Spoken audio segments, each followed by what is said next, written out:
It was after 10 p.m., though a street lamp over a bus shelter revealed a young man, a yeshiva student, looking for a ride to the main junction a mile away so that he could grab a bus home for the weekend. The shadows revealed a second teenager waiting with him. Although their orders had been to seize one captive, they improvised.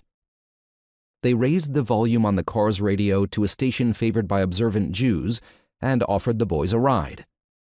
Before they could close the door, a third boy came running and pushed his way into the car. Hitching a ride was commonplace for those who lived in the area. Once the doors closed and the driver put pressure on the gas pedal, the boys realized that they had made a fatal mistake. The passenger in the front seat turned around and pointed a handgun at the boys and ordered them in heavily accented Hebrew to be silent. One of the young boys managed to dial 100, the police emergency number, and whisper that he was being kidnapped. Gunshots sounded as the car raced toward Gush Etzion Junction, Route 60, and the city of Hebron. The police operator thought that the call was a prank. Hours passed before the boys were reported missing. Precious time had been lost. Prime Minister Benjamin Netanyahu had spent most of Thursday, June 12th, in the Kiryah, the sprawling defense ministry campus in the heart of downtown Tel Aviv.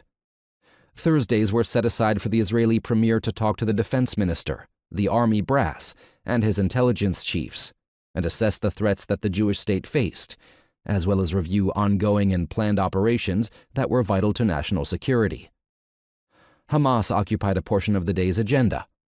So too did Iran, the primary patron of the Islamic fundamentalist terror organization, and a nation determined to reach a nuclear pinnacle and threaten the existence of the State of Israel.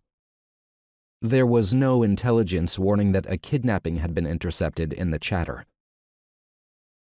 Prime Minister Netanyahu learned of the abduction in the early hours of the following morning. The kidnapping of the 3 teens was the worst of all possible scenarios. Israel could not allow itself to be held hostage, not by a rogue nation seeking to become a nuclear power, and not by terrorists who dreamed of a holy and bloody war. Within hours, Israel launched Operation Brother's Keeper, one of the largest anti-terrorist dragnets in the country's history, in a frantic effort to locate and try to rescue the seized teens. Within days, Hamas would unleash an opening fusillade of indiscriminate short and medium-range warheads aimed at Israel's population centers. Within weeks, the Middle East would be plunged into a ground, sea, and air conflict that would last 50 bloody days and weaken the intrinsic alliance between the United States and Israel.